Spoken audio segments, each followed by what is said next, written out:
Hello, hello, Alex Koloskov is here, your buddy from Photigy.com. I'm going to review 3 cameras today.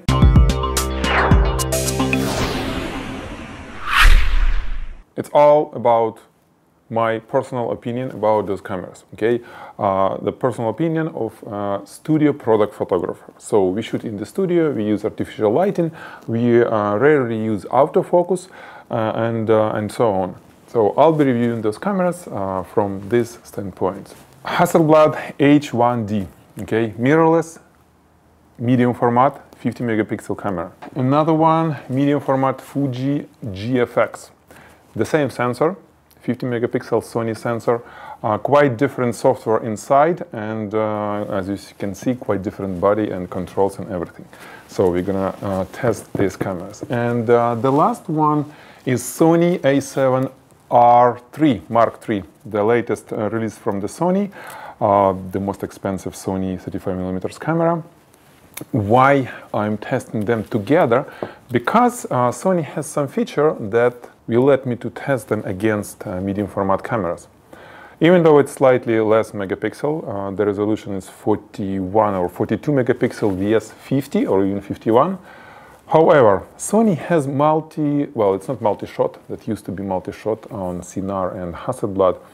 It's called pixel shift, where it will take additional 3 shots, shifting the sensor by each pixel, so it's not RGB anymore, it's full color each pixel. Bare array, this is how SMOS sensors are built, except Sigma Quadro. As far as I remember, if you don't know, you can Google it, but basically each pixel takes only one color, red, green or blue, RGB, right? But with pixel shift technology, Sony can capture full color information for every pixel, which basically adds 3 more time of, not resolution, the same resolution image, but 3 times more details and color information. I'll show you. We'll test it. We'll test with our test setup, and then under this video will be a link. If you watch us on YouTube, you click and you will see the final images from each camera, including pixel shift image from Sony, so you can see the quality difference and judge yourself. Before I start talking about the cameras, I'll tell you how we're going to test them. We're going to use continuous lighting, okay, LED studio light from Godox. It's needed. I'll tell you later why. No strobes on this test. We're going to have this simple, small color checker passport for colors and dollar bill for texture and everything. Now, how I'm going to test? What kind of lens? Sony will be with macro 90mm macro f2.8. This is the sharpest lens for 35mm camera by some XO mark test, as far as I remember. Then Hasselblad and Fuji will be tested with 120mm f.4 macro lens from Hasselblad. Okay, this is our main lens for medium format cameras. We have 2 adapters from Fuji and from Hasselblad that gonna fit this lens on both cameras. And the bonus test will be an old Hasselblad H3 D39-2 that has CCD sensor. All 3 modern cameras has SMOS. Okay, first camera we're gonna talk about is Hasselblad AX1D. You know, this camera, I was waiting for it for a long time because, well, I'm a big fan of Hasselblad and I'm a big fan of mirrorless. So, mirrorless Hasselblad. Great camera with a huge sensor. Well, very good. All is good. And when I bought it, I said, wow, I mean, you hold it and you feel it. This is really, really solid build and I would say elegant. Very nice. You know, you just feel it's Hasselblad, this is something expensive. However, after, first impression are gone, I start, try to use it, and I found a few things that basically prevented me to use it, and this guy will go back to Hasselblad. Sorry guys, I mean, with all my respect, and I'll be using Fuji. instead in the studio and for all my, you know, the critical work.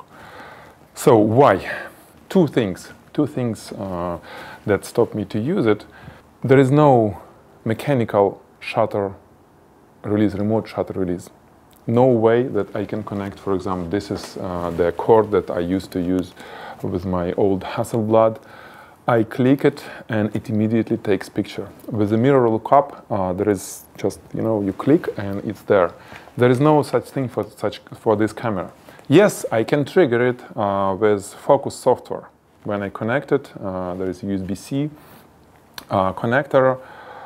All is cool. I can click. It takes picture. However, for my applications, for high-speed action shots like liquids, you know, all the splashes.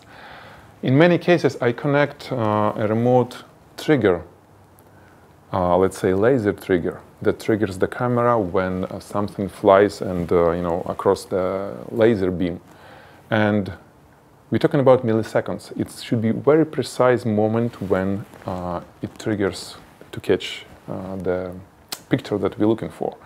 It's not possible with this camera at all. So it's a big, I mean, I don't know why but they did it. It's sort of a great point and shoot because of this for me. So this is one big thing which I don't like. And the second, like, which completely closed, because shutter, they still may release, you know, some other Wi-Fi shutter release or whatever in the future, who knows. However, something that they're not going to fix is a shutter lag.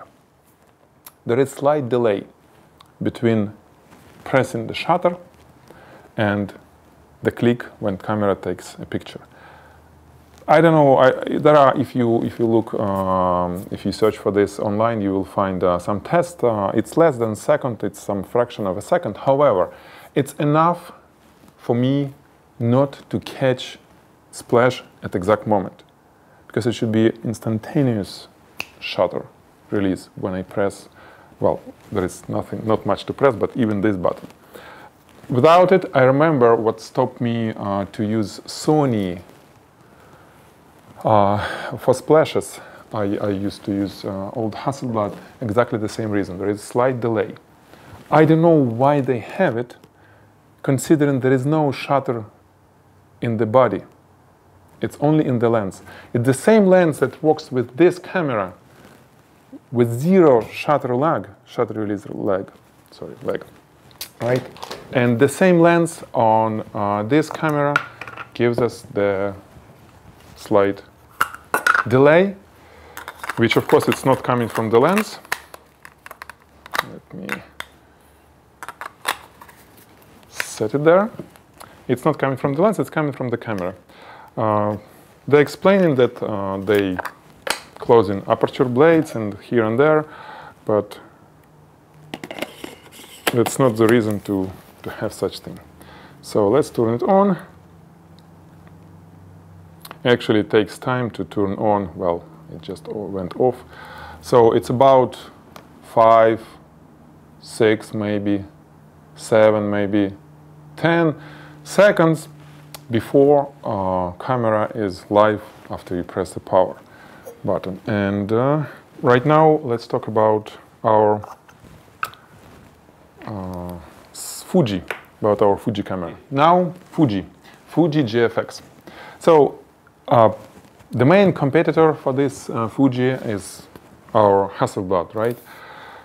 Comparing to Hasselblad, it has slightly larger body. It's probably, well, it's not that well built. I mean, it's completely metal, you know, aluminum, very well made body of Hasselblad. Well, let's have it here. But this camera is something that reminds me my old cameras. You know, I'm not a millennium. My photography started with Zenith cameras and so on. And I just fell in love with controls on this camera. You know, shutter speed, I saw tons of buttons configurable. I mean, you can change, you can put custom functions almost on any button here. And everything will be under your literally finger, you know, fingertips, all the functionality. This is photographer's camera. It's way It has a touch screen, same screen actually, I mean same idea, same functionality as in Hasselblad. It's a touch screen. It mostly used for the focus, for some other things, not for menus, but it will work this way. But for me, this is way better camera by judging controls, how it handles and controls. And it's slightly larger on hands, which I have relatively large palms, so it's easier for me.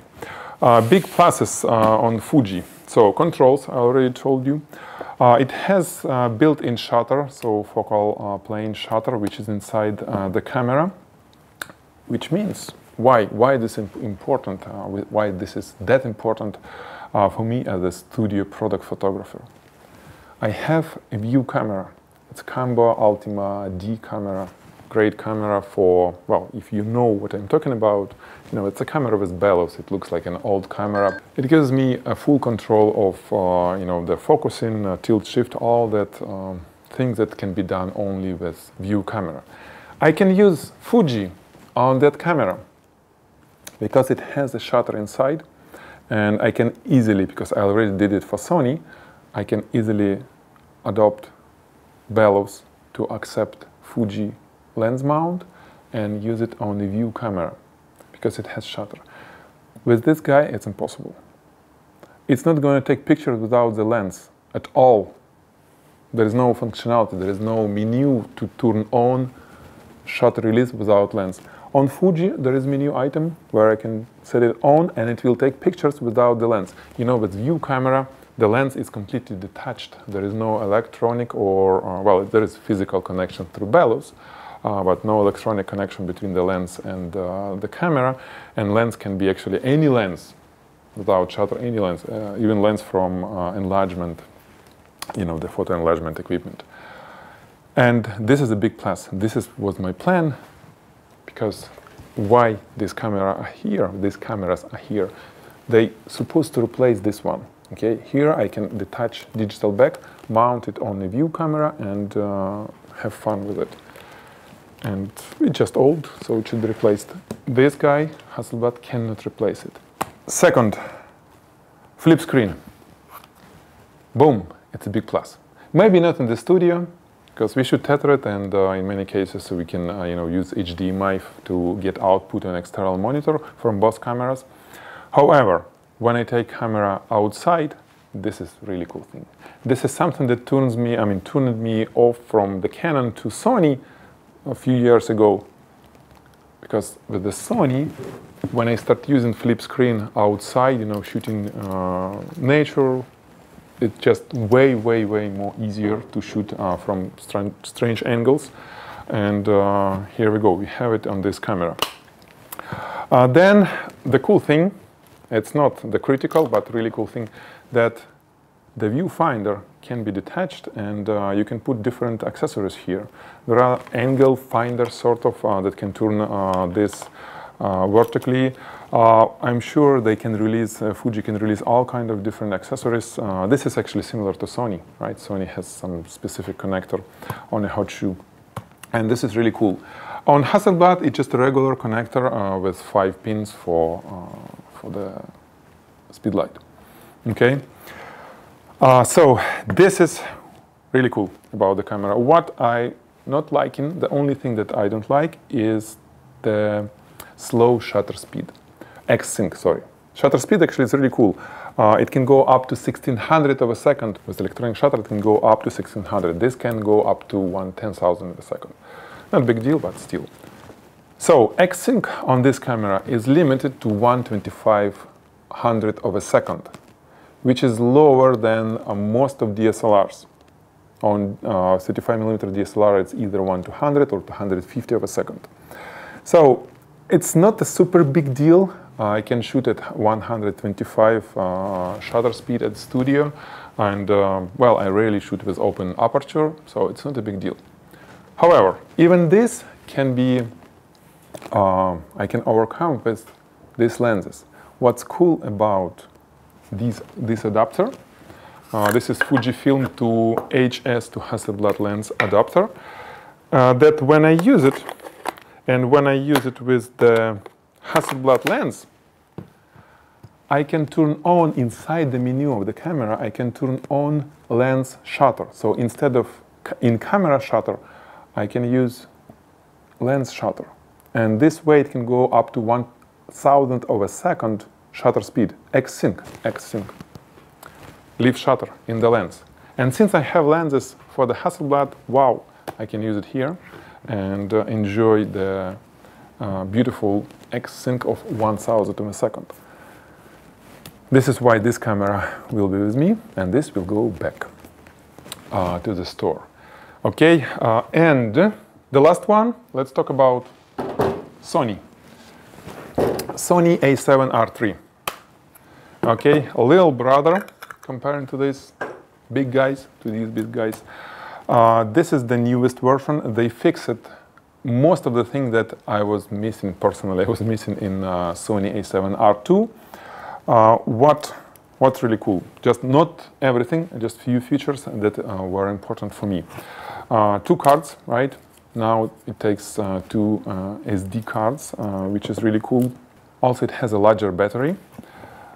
It's larger battery, and well, it's not the best thing for me as a consumer, because I have many batteries from the previous Mark II cameras and they're not going to work. But the good thing that basically the camera will run for longer because it's visually and heavier, and I think it's just more